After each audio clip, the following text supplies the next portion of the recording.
0 Barcelona is the first time Barcelona beat Real Madrid in the past 4 games, where it was 3-0, where the players who scored were Dembele, Fermin Lopez, and Ferran Torres, where only 2 of them are still at the club. One of them are injured, and the other one, I believe, from FootMob, had the worst rating for Barcelona. So, how has Barcelona changed so much? How did Barcelona pull off a 4-0 victory versus Real Madrid, who, mind you, won the Champions League last season? Well, one of them were the 7 offsides that Real Madrid had. And they all came from Mbappe, and him and Vinny just couldn't get the ball inside of the goal, which, to be honest, was very surprising because of the amount of shots they had compared to the shots that Barcelona had. So, what was their help? How did they destroy? Well, let's look at the goal scorers. Leo Yamal and Rafinha. So, how have they been having such a spectacular season this year? Well, it was Hansi Flick, where his tactics with his 4-2-3-1 has been getting the best out of Rafinha, and having Lewis scoring like 17 goals, and that's only right now, and the season just started, so he's on path to get a bunch of goals. So how is Hansi Flick using his tactical geniuses?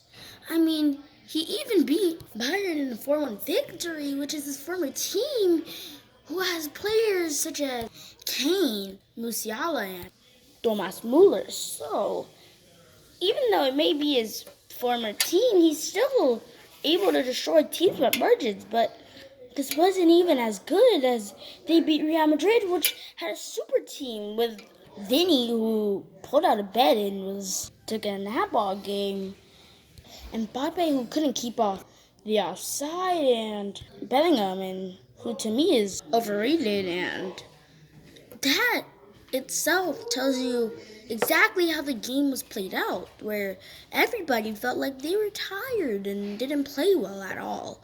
And it's not like they were Barcelona, who just came back from playing one of the hardest teams that you could play this season. So, how has this all been happening? How has Real Madrid allowed 4 goals to get through their net?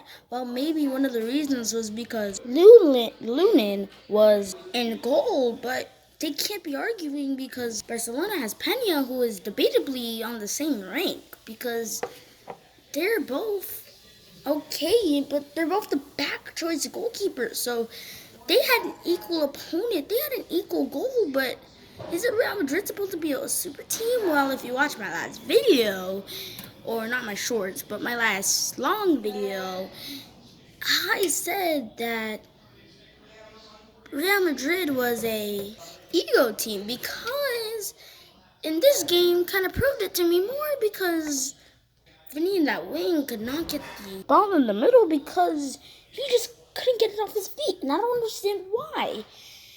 Vinicius Jr. was playing like a ball hog, which proves his ego. And then Mbappe, every single shot he took, even if he's got it behind net, it was offside. So that just proves how Barcelona is doing phenomenal this season and how Real Madrid is flawed. But how can they fix it? Well, it's hard, it's difficult, because they have players who are on such high caliber. It isn't easy for people to be able to understand how good this team is, and for them to understand that they can't do anything that upsets any of their players, because their team is worth over $1 billion. And, well, I have to say, Barcelona has easily been playing better this entire season. So, do you think that they were supposed to win this El Clasico and be 6 points up? Well, I don't know. I'm Gladiator Kicks, and this is my opinion. What's yours?